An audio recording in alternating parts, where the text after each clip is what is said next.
Hello students. तो मैं हूँ राज और वेलकम करता हूँ आप सभी को मैं अपनी YouTube channel vision government exam पर। तो स्टूडेंट्स, यदि आप भी इस चैनल पर एक न्यू लर्नर्स है तो इस चैनल को लाइक सब्सक्राइब एंड शेयर बहुत से करें, ताकि इसके बाद क्लास का नोटिफिकेशन आपके मोबाइल पे समय समय पे आते रहें और आप अपडेट होते रहें।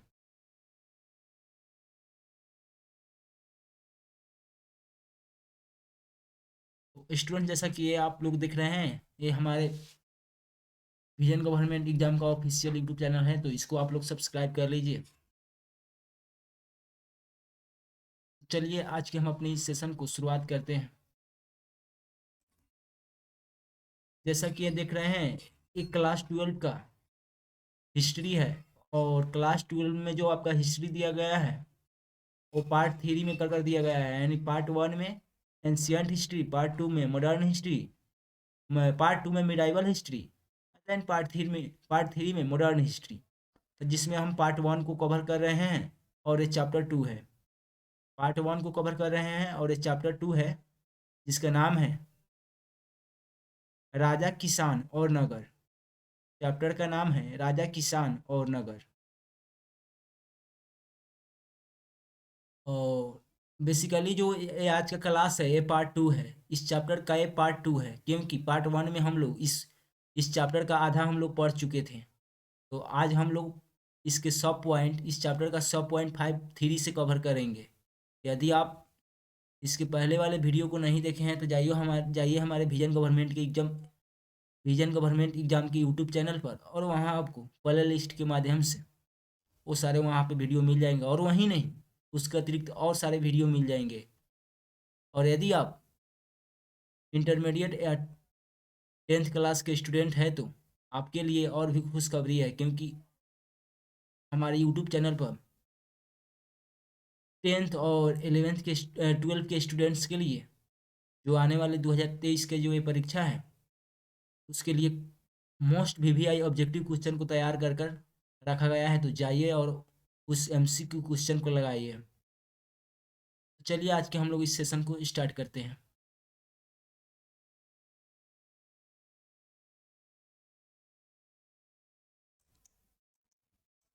तो बेसिकली आज हम लोग यहाँ से शुरू करेंगे टॉप पॉइंट 5.3 से। टॉप पॉइंट 5.3 से स्टार्ट करेंगे और ये पार्ट 2 होगा। इस चैप्टर 2 का पार्ट 2 ये होगा, क्योंकि पार्ट 1 में हम लोग इस चैप्टर के आधे भाग को कवर कर चुके थे, और आज हम लोग यहाँ से स्टार्ट करेंगे 5.3 को। तो यदि आप पिछले वीडियो को नहीं देखे हैं तो जाइए हमारे विजन गवर्नमेंट एग्जाम के यूट्यूब चैनल पर और वो वीडियो को जाकर आप लोग एक्सेस कीजिए। तो चलिए हम लोग शुरुआत करते हैं। शताब्दी ईसा पूर्व तक, तो वहाँ क्या हुआ विकास में, यह हुआ कि लोहे का प्रयोग किया गया है, और लोहे का प्रयोग होने से हल का प्रयोग किया गया, जिससे खेती के उत्पाद में काफी वृद्धि हुआ। और धान के बीजों की जगह पर हम लोग धान के पौधों को हम लोग रोपना शुरू किया। इससे हुआ क्या कि हमारे उत्पाद में काफी वृद्धि हुआ।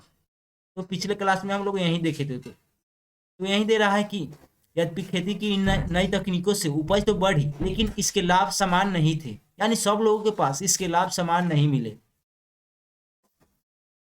इस बात के प्रमाण मिलते हैं कि खेती से जुड़े लोगों में उत्तरोत्तर भेद बढ़ता जा रहा था।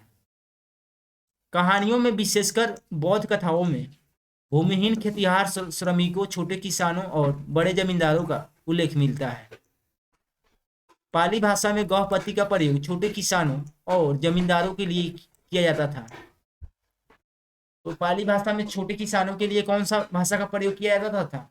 तो गौहपति का। और बड़े जमींदारों और ग्राम प्रधान शक्तिशाली माने जाते थे। बड़े जमींदार उस समय क्या माने जाते थे? तो ग्राम ग्राम प्रधान शक्तिशाली माने जाते थे, जो प्रायः किसानों पर नियंत्रण रखते थे। और ये जो ग्राम प्रधान होता था वो किसानों पर नियंत्रण रखते थे। ग्राम प्रधान का पद प्रायः वंशानुगत होता था। जो ग्राम प्रधान का पद था वो उस समय वंशानुगत होता था। वंशानुगत का मतलब होता है कि मान के चलिए आज आपके बेटे, आज आप उस पर शासन कर रहे हैं, तो इसके आपके जाने के बाद में आपके बेटे उस पर उस पद पर रहेगा। तो वंशानुगत का मतलब यही होता है। आरंभिक तमिल संगम साहित्य में गांवों में रहने वाले विभिन्न वर्गों के लोगों का उल्लेख है, जैसे कि वेलार या बड़े जमींदार, हलवाहा या उनावर और दास अनिमई। यह संभव है कि वर्गों की यह विभिन्नता भूमि के स्वामित्व और श्रम और नई प्रौद्योगिकी उपयोग पर आधारित हो। तो हम लोग यहाँ देखे हैं कि समाज उस समय कई वर्गों में विभक्त था, जैसे कि कई किसानों को बेलार कहा जाता था और हलवाहा को उलवर कहा जाता था। उसके बाद में छोटे छोटे किसानों को दास अनिमई कहा जाता था। तो ये कई प्रकार के उस समय में भी विभाजन था। ऐसी परिस्थिति में भूमि का स्वामित्व महत्वपूर्ण हो गया, जिसकी चर्चा प्राय विधि ग्रंथों में की जाती है। अब यहाँ पर दिया गया है कि गृहपति किसे कहते हैं। तो गृहपति घर का मुखिया होता था और घर में रहने वाले महिलाओं, बच्चों, नौकरों और दासों पर नियंत्रण करता था। जो गृहपति होता था वो घर का मुखिया होता था और घर में रहने वाले महिलाओं और बच्चों और नौकरों पर वो नियंत्रण रखता था। घर से जुड़े भूमि, जानवर या अन्य सभी वस्तुओं का वह मालिक होता था। कभी कभी इस शब्द का प्रयोग नगरों में रहने वाले संप्रभात व्यक्तियों और व्यापारियों के लिए भी होता था। तो यदि गृहपति का आप लोग एग्जाम्पल देखना चाहते हैं तो आज भी अपने घर में, आपके घर, आपके फैमिली में जो बड़े होंगे वो एक गृहपति के रूप में होंगे। सब पॉइंट 5.4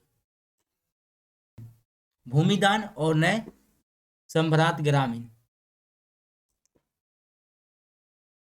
ईस्वी के आरंभिक शताब्दियों से ही भूमिदान के प्रमाण मिलते हैं। इनमें से कई का उल्लेख अभिलेखों में मिलता है। इनमें से कुछ अभिलेख पत्थरों पर लिखे गए थे, लेकिन अधिकांशतः ताम्र पत्रों पर खुदे होते थे, जिन्हें संभवतः उन लोगों का प्रमाण रूप में दिया जाता था जो भूमिदान लेते थे। भूमिदान के जो प्रमाण मिले हैं वे साधारण तौर पर धार्मिक संस्थाओं या ब्राह्मणों को दिए गए थे। जो भूमि के दान का जो प्रमाण मिला है वो साधारणतः भूमिदान किनको दिया गया था? तो ब्राह्मणों और धार्मिक संस्थाओं को दिया गया था। अधिकांश अभिलेख संस्कृत में थे। तो अधिकांश अभिलेख संस्कृत में थे, विशेषकर 7वीं शताब्दी के बाद के अभिलेखों के कुछ अंश संस्कृत में है। अधिकांश अभिलेख किस भाषा में थे? तो संस्कृत में थे। और विशेषकर 7वीं शताब्दी के बाद के अभिलेख के कुछ अंश संस्कृत में ही है। कुछ तमिल, तेलुगु जैसे स्थानीय भाषाओं में है और कुछ तमिल और तेलुगु जैसे स्थानीय भाषाओं में है। आइए एक ऐसे अभिलेख पर ध्यान से विचार करें। तो एक ऐसे ही एक अभिलेख के बारे में नीचे दिया गया है, तो उसको देखते हैं हम लोग। प्रभावती गुप्त आरंभिक भारत के एक सबसे महत्वपूर्ण शासक चंद्रगुप्त द्वितीय की पुत्री थी। प्रभावती गुप्त कौन थे? तो प्रभावती गुप्त चंद्रगुप्त द्वितीय की पुत्री थी। उसका विवाह दक्कन पठार के वाकाटक परिवार में हुआ था। जो प्रभावती गुप्त थी उसका विवाह दक्कन पठार के वाकाटक परिवार में हुआ था, जो एक महत्वपूर्ण शासक वंश था। जिससे उनका विवाह हुआ था वो एक महत्वपूर्ण शासक वंश था। संस्कृत धर्मशास्त्रों के अनुसार महिलाओं को भी भूमि जैसी संपत्ति पर स्वतंत्र अधिकार नहीं था।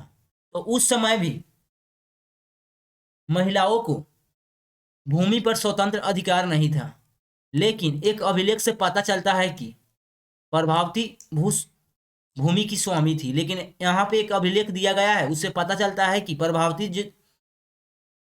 जो प्रभावती गुप्त थी वो एक भूमि की स्वामी थी और उसने दान भी किया था। इसका एक कारण यह हो सकता है कि वह एक रानी थी। तो दान देने का तो एक कारण यह हो सकता है कि वह एक आम औरतों की तरह नहीं थी, वह एक रानी थी। तो एक रानी होने के कारण कारण हो सकता है कि उन्होंने दान दिया होगा। इतिहास की ज्ञात कुछ रानियों में से एक थी और इसलिए उनका यह उदाहरण एक विरल ही हो सकता है, लेकिन यानी कुछ ही हो सकता है, क्योंकि वह रानी थी इसलिए वह दान दी थी। तो एक यह अपवाद हो सकता है, यानी ये सब सब नारी मतलब सब नारी का अधिकार संपत्ति पर नहीं था उस समय, और इनका अधिकार इसलिए हो गया क्योंकि यह रानी थी। यह भी संभव है कि धर्मशास्त्रों को हर स्थान पर समान रूप से लागू नहीं किया जाता था। अभिलेख से हम ग्रामीण प्रजा का भी पता चलता है। अभिलेख से क्या पता चलता है? तो ग्रामीण प्रजा के बारे में भी पता चलता है।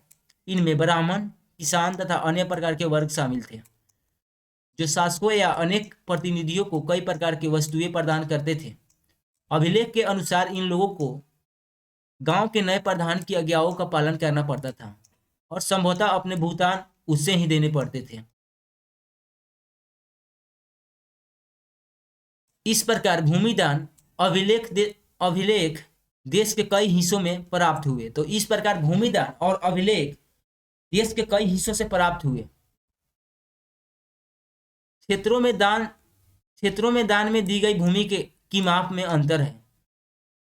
जो भूमि का दान दिया गया था उसमें अंतर भी पाया गया है। कहीं कहीं छोटे छोटे टुकड़े हैं तो कहीं कहीं बड़े बड़े क्षेत्र दान दिए गए हैं। यानी कहीं कहीं जमीन के छोटे छोटे टुकड़े दान दिया गया है तो कहीं कहीं जमीन के एक बड़े टुकड़े को दान में दिया गया है। साथ ही भूमि दान में दान प्राप्त करने वाले लोगों के अधिकारों में भी क्षेत्रीय परिवर्तन मिलता है। इतिहासकार में भूमि दान का प्रभाव एक गर्म वाद विवाद का विषय बना हुआ है।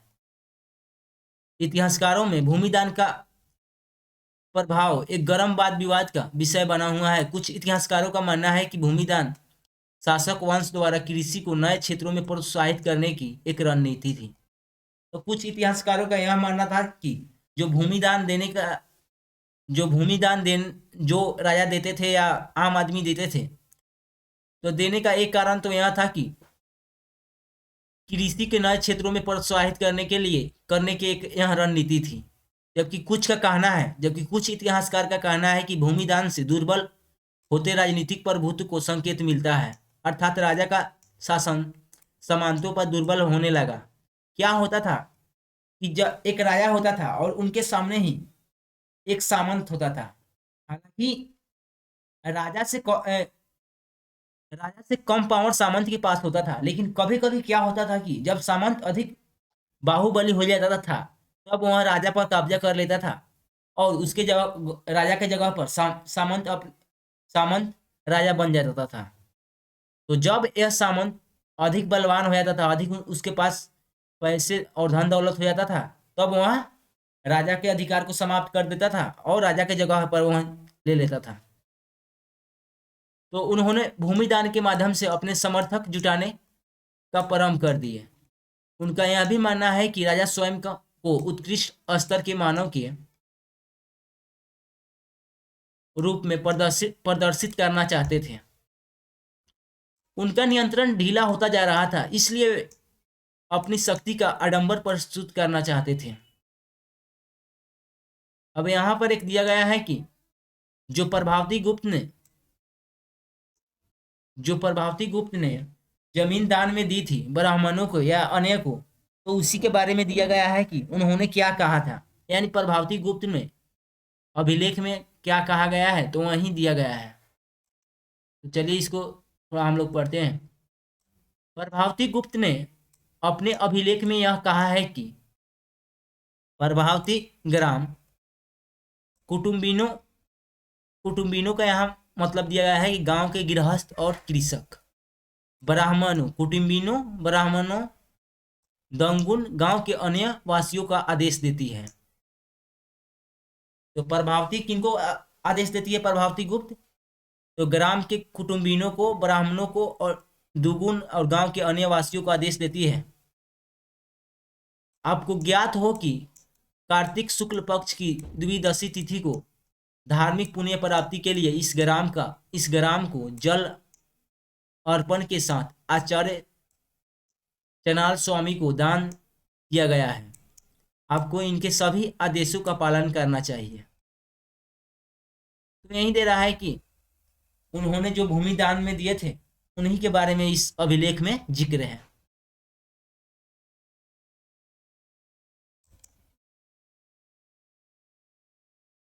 सब पॉइंट 9,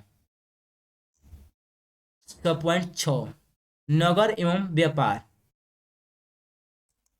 इसमें हम लोग देखेंगे कि उस समय का नगर क्या था और वहां पे व्यापार किस प्रकार का होता था, जिसमें हम लोग देखेंगे नए नगर। अब नए नगर कौन थे,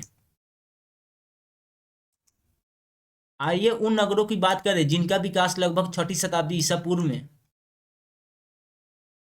उपमहाद्वीप के विभिन्न क्षेत्रों में हुआ।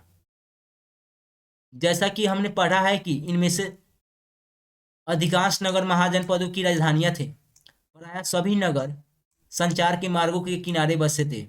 जो नगर उस समय बसते थे वो अधिकांशतः संचार के किनारे ही बसते थे, यानी रास्ते और ऐसे क्षेत्रों पर बसते थे जहां आवाजाही का मार्ग हो।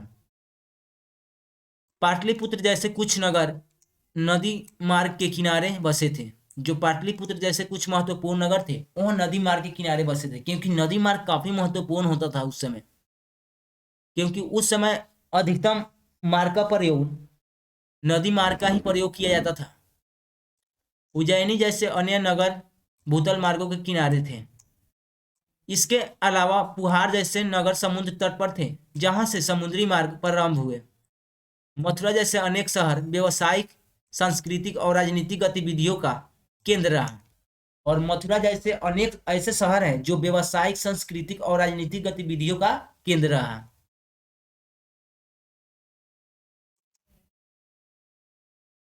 सब पॉइंट 2, नगरीय जनसंख्या। और इसमें हम लोग देखेंगे सम्भ्रांत वर्ग और शिल्पकार। इसमें हम लोग देखेंगे कि शिल्पकार किस प्रकार के थे। हमने पढ़ा है कि शासक वर्ग और राजा किलेबंद नगरों में रहते थे। तो हमने 6ठी शताब्दी ईसा पूर्व में क्या पढ़ा कि उस समय के राजा काफी महत्वपूर्ण हो गए थे और उनके पास काफी शक्तियां भी हो गए थे। वे बाकायदा अपनी सेना, परमानेंट सेना रखने लगे थे और टैक्स भी वसूलते थे। तो वहीं दे रहा है कि और टैक्स वसूलते थे और उसके बाद में अपने राजधानियों को किलेबंद करते थे। तो वहीं दे रहा है कि आपने पढ़ा है कि शासक वर्ग और राजा किलेबंद नगरों में रहते थे। यद्यपि इनमें से अधिकांश स्थलों पर व्यापक रूप से खुदाई करना असंभव नहीं है, क्योंकि आज भी इन क्षेत्रों में लोग रहते हैं। लेकिन फिर भी यहाँ से विभिन्न प्रकार के पुरावशेष प्राप्त हुए हैं। इनमें से उत्कृष्ट श्रेणी के मिट्टी के कटोरे, थालियां मिली है जिन पर चमकदार कलई चढ़ी है। इन्हें उत्तरी कृष्ण मर्जित पात्र कहा गया है। जो ये मिट्टी के पात्र मिले हैं उन्हें क्या कहा गया है, तो उत्तरी कृष्ण मार्जित पात्र कहा गया है। संभवतः इनका उपयोग अमीर लोग किया करते होंगे। साथ ही सोने, चांदी, कांस्य, तांबे, हाथी दांत, शीशे जैसे तरह तरह के पदार्थों के बने गहने, उपकरण, हथियार, बर्तन, सीप और पक्की मिट्टी मिली है। द्वितीय शताब्दी ईसा पूर्व में आते आते हमें कई नगरों में छोटे धनात्मक अभिलेख प्राप्त होते हैं। तो द्वितीय शताब्दी ईसा पूर्व आते आते हमें कई नगरों में छोटे धनात्मक अभिलेख प्राप्त होते हैं और इनमें दाता के नाम के हाथ और इनमें दाता के नाम के साथ साथ प्रायः उसके व्यवसाय का भी उल्लेख होता था। और इनमें नगरों में रहने वाले धोबी,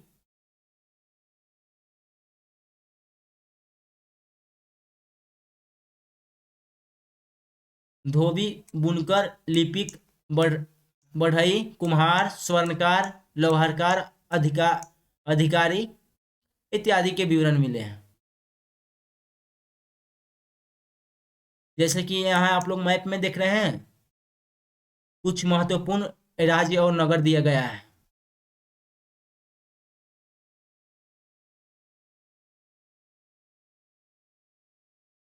जैसे कि आप लोग यहाँ देख रहे हैं ये तक्षशिला है।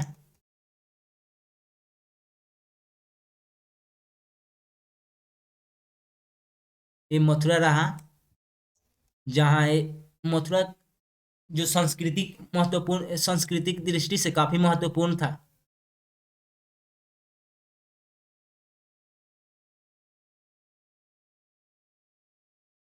और हम लोग ने प्रभावती गुप्त के बारे में पढ़ा।